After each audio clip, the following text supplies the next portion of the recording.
So I'm going to pull this motor out. And I'm going to put it in that bike.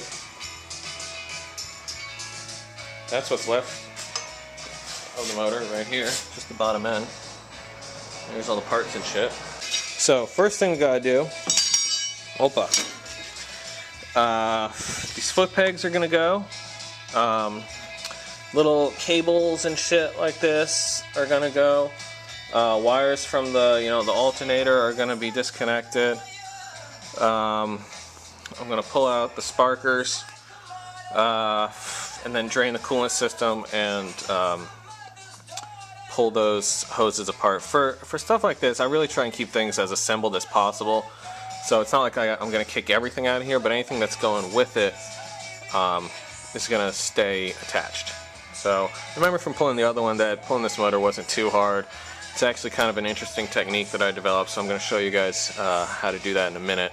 Because I can't get away with just dropping the subframe like I did on the ZX900 because this is a solid frame, so I can't unbolt it. So I'll show you guys how I did that in a little bit. But yeah, just getting little stuff out of the way, and then we're going to do some heavy lifting. Alright, so I'm taking things apart here, having a good old time, and I noticed something which I believe bears mentioning. What we have here, right here, this is like the coolant hose that goes in here and goes into the engine, and right here this is the crankcase breather hose, I believe, which goes out here and flows into the airbox, which recirculates engine gases. When you guys are hooking these back together, if you're doing a motor like this, don't confuse them, because you really don't want to pour a bunch of coolant into like your valves and into the engine, So, I mean, just, take some care. I know I'm going to stop and think about where I'm reattaching these hoses, because they look like they're fairly similar, at least the same diameter. They're definitely different hoses.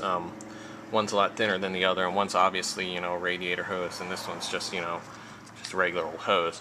But just, now is the time to just sort of sit back, see how things are put together, because that would be a big mistake.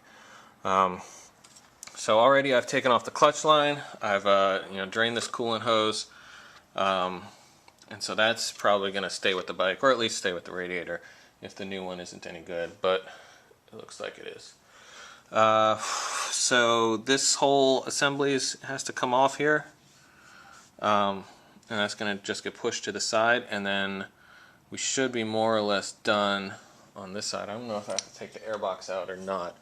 But I actually might end up just doing that, just to get shit out of the way. So, yeah, that's going to be my next 15 minutes. Alright, so everything seems pretty much disconnected. Got these two hoses off.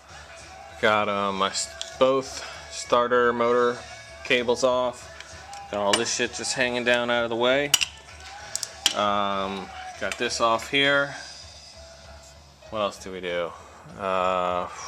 That ought to be it. Got clutch line, like I said.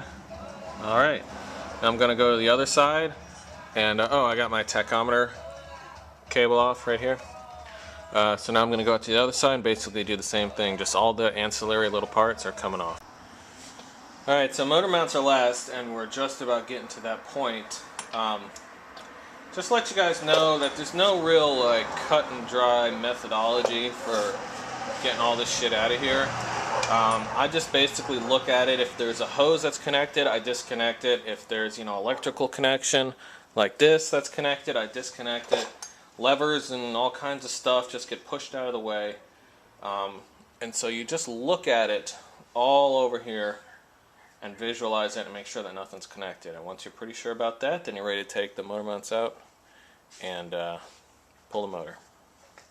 So here's the motor mounts. I got one here, I got one right in here, and then I got one right here.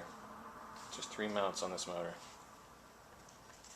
Now here's also something you want to look for. On the right side of this frame, you have this motor mount right here, which is bolted to the frame as aside from being welded to the frame like this one.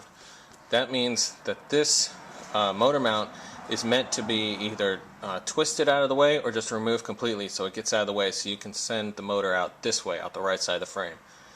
So look for little inconsistencies like that that show you how the manufacturer is wanting you to remove the motor.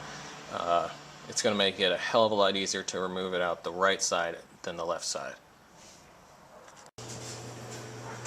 Alright, so here comes the fun part.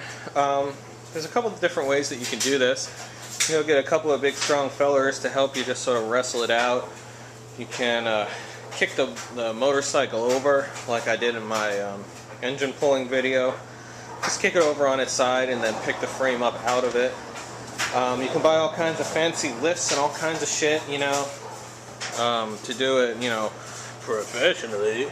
Or you can just sort of do it the way that I'm about to do it, which is just sort of to very carefully employ a number of different, you know, jacks and levers and ratchet straps and stuff like that to just sort of ooch it on out.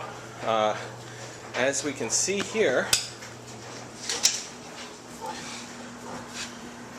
the bottom of the oil pan here does go down definitely a couple of inches below the frame. So that's how much we need to clear to lift this thing up. It is a heavy motor. It's not something that I'm just going to yank out just by hand. But what I'm going to do is just sort of tilt it that way so that the head clears this neck right here, so that the head clears the neck, and then it will just sort of go out diagonally. You know, just a lot of ooching and ooching, but I did it once before, so I can do it again. This isn't necessarily a place where I would suspend the motor to hold the full weight of the motor. As you can see, it's not terribly thick, but it can take some weight, and it's just going to share the weight of the motor with the jack underneath. What I'm going to do is basically just wiggle it out of the frame and onto the milk crate there. So no one point is going to be, you know, holding the entire weight of the motor at any given time. You know, not the jack, not this point right here on the valve cover. And so really we should just be able to pull this thing out without much hassle. Remember, it does have to go up at this angle, so I have my strap angled all the way up there. So not only will it lift it up, but it will lift it to the right as well.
How it's done. So the new bike just sort of slides into its place right alongside the motor, and it's basically the reverse of what you just saw. Just gotta wiggle it on in. Really nothing too difficult about that because I have gravity on my side.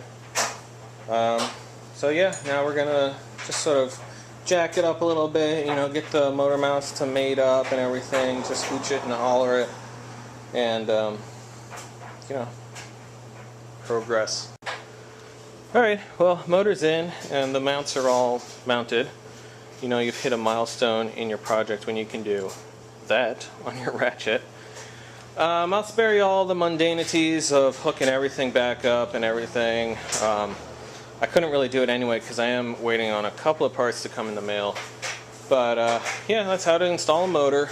I'll throw up a video in the coming weeks of this bike running once everything is all buttoned up again. But yeah, thanks for hanging out.